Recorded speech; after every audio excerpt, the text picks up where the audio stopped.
to stay safe on the road and look out for pedestrians, especially as it gets darker earlier. Fewer daylight hours can, of course, create darker, riskier conditions for pedestrians, and this is especially important to keep in mind with Halloween just days away. And joining us now is Lauren Macias-Cervantes, TxDOT El Paso Public Information Officer. And Lauren is joining us from a really busy spot for pedestrians in West El Paso. And Lauren, pedestrian safety is always important. It's important year-round, but especially to talk about the precautions this time of the year, as October can be one of the most dangerous months for pedestrians. Why is that? Yeah, Andy, October, which is National Pedestrian Safety Month, is the deadliest month for pedestrians. And as you mentioned, you see that time change. As you can see out here, it is getting darker sooner, which makes it a little darker for both pedestrians and for drivers to see. Pedestrian-involved traffic crashes are still on the rise in Texas, up 25% from 2020 through 2024. Now, this aligns with a nationwide trend. In October 2024, 89 people were killed while walking on Texas roads. Most of those crashes happened at night, and the top contributing factors: pedestrians failing to yield the right-of-way to drivers, drivers failing to yield the right-of-way to pedestrians, driver inattention, failure to control speed, and being under the influence, either for the pedestrian or for the driver. And Lauren, this message, it especially rings true in our newsroom and with our viewers, because all too often we're reporting on pedestrian-involved crashes. In fact, I think we just had one last night. What are the local numbers telling you right now about this issue? Yeah, in El Paso in 2024, there were 182 crashes involving pedestrians. That resulted in 19 fatalities for pedestrians and 31 pedestrian serious injuries. Now, from 2020 through 2024, traffic crashes in El Paso involving pedestrians increased 58%, while pedestrian fatalities resulting from traffic crashes increased the same amount.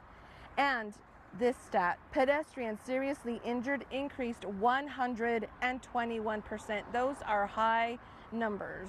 Yeah, and Lauren, you were also telling me that according to those state numbers, 82% of crashes involving pedestrians, they occur away from an intersection and on city streets and state highways, which I think is really telling when we take a little bit of a deeper dive into those numbers that you just provided us. TxDOT, of course, incorporates pedestrian safer features on roadways. What do those entail, maybe even the spot that you're at right now?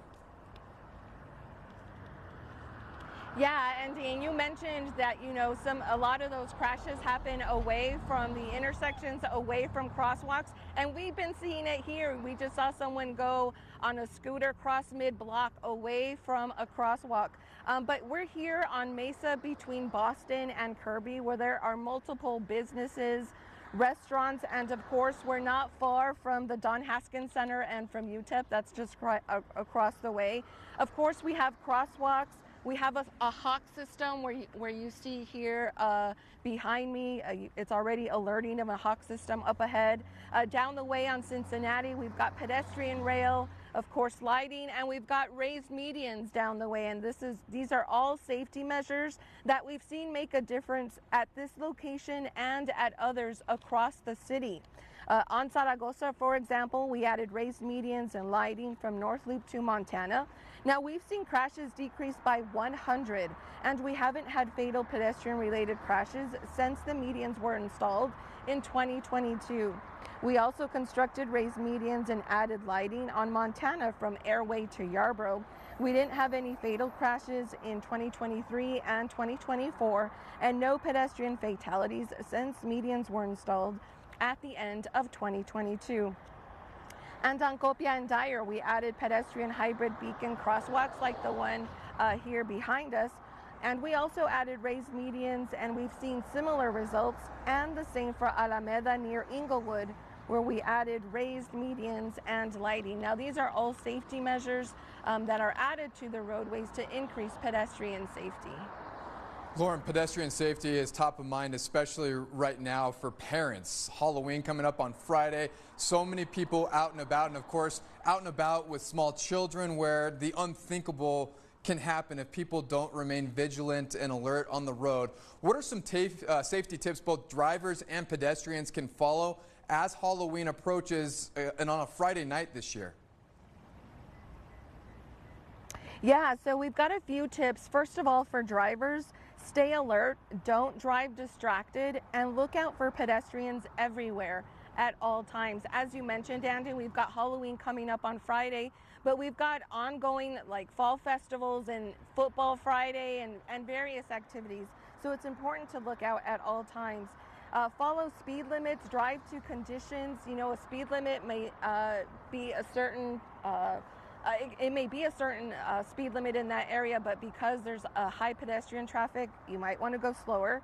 Now, be especially careful also if you have a large SUV or a pickup truck, because these have large blind spots, so it can make it harder to see pedestrians.